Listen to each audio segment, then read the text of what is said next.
Every morning when the sun peeks through my blinds, I wake up and hold my phone an inch away from my face to check Twitter, Facebook, Instagram, and Tumblr. Being in the loop of these social worlds keeps us powerfully attached to our devices. A recent poll found that American adults would rather live without a car, coffee, or sex than live without a smartphone. So how does our relationship with technology affect our relationship with other people? Last year, a study found that excessive Facebook use is damaging towards relationships, where higher use is correlated with a higher frequency of feelings of jealousy and Facebook-related conflict. Our use of technology and devices is on the rise, and it does change the way couples of all ages communicate, show affection, and share special moments. Is it for better or worse? Or is it better and worse? That's Emily from Blink Pop Shift. Once our bodies are satisfied, once we have the whole food and water, safety and shelter thing figured out, our next big need is love. We need to feel like we belong to a family and a friend group and a partnership. But is our technological skin bringing us together or distracting us from real connection? It's not clean or easy, but the answer is a bit of both. And it means different things to different people. How you use your smartphone depends on your attachment style in relationships. One study found that a greater use of social network apps was positively associated with intimacy and support for people with higher attachment anxiety. So it seems like there's a feedback loop. People with more attachment anxiety in relationships alleviate this by using their phone to seek more contact and intimacy from their partner, which leads to more of an attachment to their partner and maybe even to their phones themselves.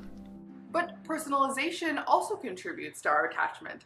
Our phones become repositories of our contacts, of our photos and messages, of our memories. They contain the record, a proof of love that we can go back to and reread. Because we use them to tell our stories, our phones become emblems of social life, not merely inert tools for enabling it. And so often it's these handhelds and technology that's seen as the victim. Mobile phone addiction ruining relationships. 9 ways technology can ruin your relationship. Technology overload can ruin relationships. Expert. How texting can ruin relationships. Sure, higher Facebook use leads to more feelings of jealousy in relationships and Facebook-related conflict. But feelings aside, surely excessive bacon consumption would lead to more bacon-related conflict, and excessive Game of Thrones consumption would lead to more Game of Thrones-related conflict. In a recent study, only 10% of married or committed internet users say the internet's had a major impact on their relationship. 17% said it had a minor impact, and 74% said it had no real impact at all, or that the impact was positive. The internet and social media and smartphone and apps do change the way we communicate, but they don't ruin relationships. They're tools that enable your behavior, whether that's good or bad. It's not technology. It's you.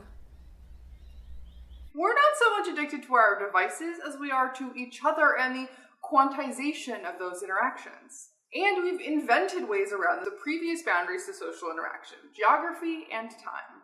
Jump over to Blink Pop Shift, where Emily has a look at the social tech of old and asks if things are really all that different. Let us know what you think about relationships and technology in the comments. And if you haven't already, subscribe to Braincraft for a new video every other week.